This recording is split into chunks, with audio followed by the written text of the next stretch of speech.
नमस्कार विद्यार्थियों, कैसे हैं आप सब। कोरोना के इस काल में आपका जीवन आशा करती हूँ बहुत अच्छा बीत रहा होगा।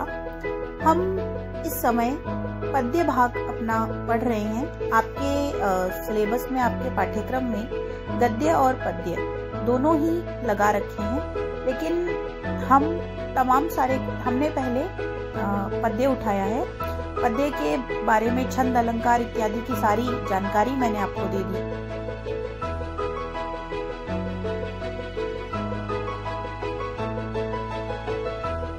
गजल जो आपके कोर्स में, जो आपके सिलेबस में, जो आपके पाठ्यक्रम में लगाई गई है, उस पर बात कर रहे हैं। और मैं आपको एक बात बता दूं कि हिंदी में दुष्यंत कुमार का गजल लेखन में बड़ा नाम है। यदि मैं यूं कहूं कि हिंदी साहित्य में गजल लेखन के गालिब दुष्यंत कुमार हैं, तो इसमें कोई अतिशयोक्ति नहीं होगी। दुष्यंत कुमार ने हिंदी जैसी आम भाषा, जो आम बोलचाल की हिंदुस्तानी भाषा है, उसमें उन्होंने गजल लिखी। और उर्दू का पूरा प्रभाव, जो उर्दू के दरबारी संस्कृति की जो कविता गजल थी, वह धीरे धीरे हिंदी में आने लगी।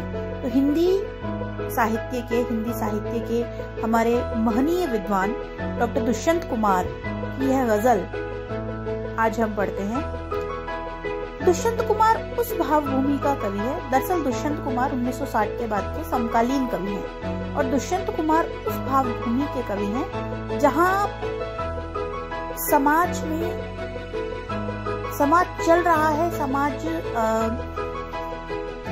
अपनी दिशा, अपनी गति तय नहीं कर पा रहा है। और ऐसे में एक कहीं ना कहीं से आशा की किरण दुष्यंत कुमार इस समाज में, इस समाज के यूं कहूं कि वितान में छोड़ते हैं।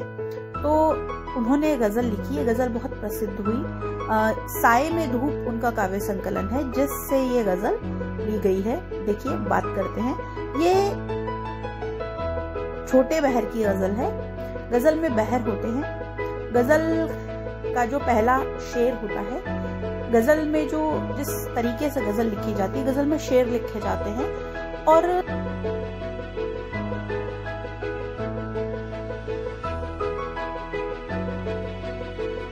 जवाब होता है, उसे मिसरा सानी वो कहा जाता है।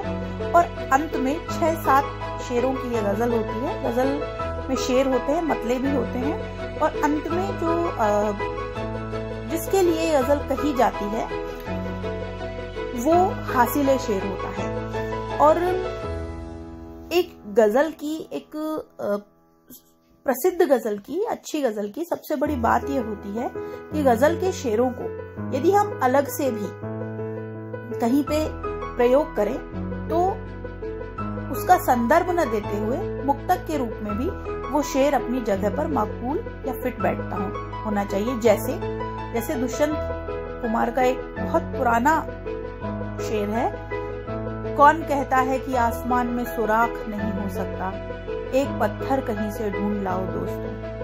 तो ये कहीं अलग भी के प्रासंगिक रूप में इसको प्रयोग किया जाए, इसको इस्तेमाल किया जाए, तो यह गजल उस पर माकूल बैठेगा, फिट बैठेगा। ये एक अच्छी गजल की विशेषता होती है। आइए हम बात करते हैं दुष्यंत कुमार की गजल के बारे में। इस नदी की धार में ठंडी हवा आती तो है, नाव जर्जर ही सही लहरों से टकराती तो है। देखिए, आशान्विता का, आशा के संचरण का एक बहुत पुराना प्रतीक डॉक्टर दुष्यंत कुमार लेते हैं, और वे कहते हैं, इस नदी की धार में ठंडी हवा आती तो है। आशा का संचरण देखिए कि ये जो नदी है, ये जो संसार समाज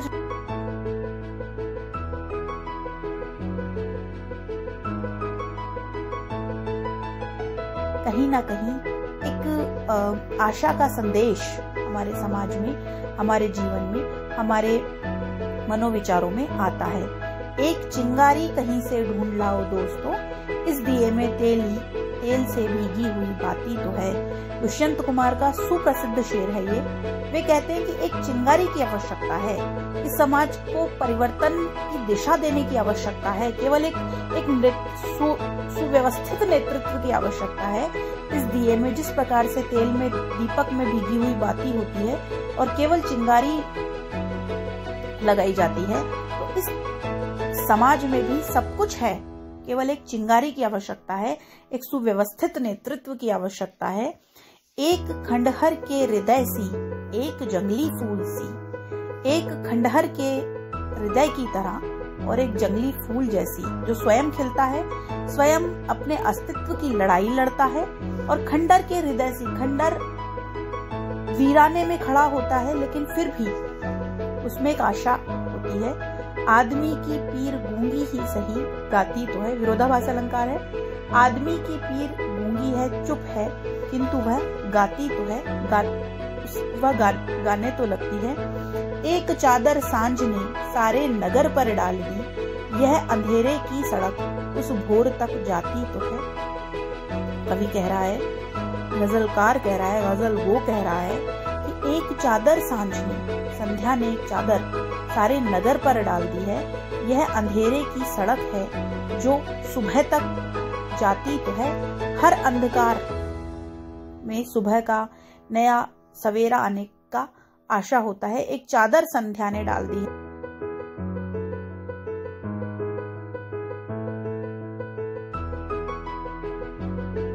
आता है, हर सूरज एक नया संदेश लेकर आता है, हर सूरज एक नया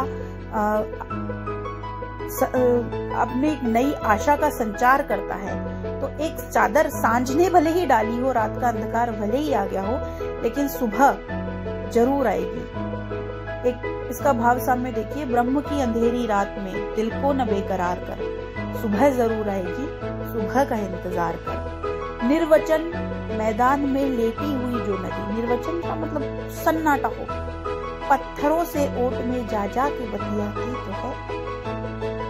निर्वचन मैदान में एक नदी लेटी हुई है, नदी जा रही है और वह पत्थरों से ओट में जाकर धीरे धीरे बातें तो करती है, सुनती तो है।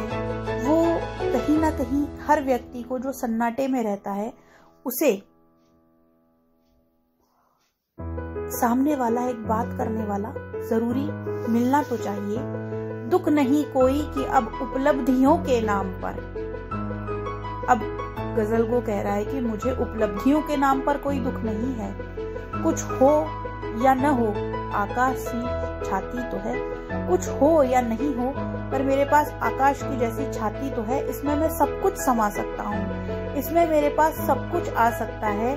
और दुखों के नाम पर, जो ये दुख हो रहे हैं, इनके नाम पर मेरे पास ये तो है कम से कम कि मैं धीरे धीरे धीरे धीरे अब इतना बड़ा मेरे अंदर सहन करने का जज्बा है, सबको समा लेने की समावेशी भावना मेरी है। मेरे पास कोई दुख नहीं है, मेरे को कोई उपलब्धि नहीं मिली, लेकिन मेरे पास आकाश की जैसी छाती है, जिसको मैं अपना बना सकता हूँ, जिसको मैं जिसको चाहूँ वह उसे अपने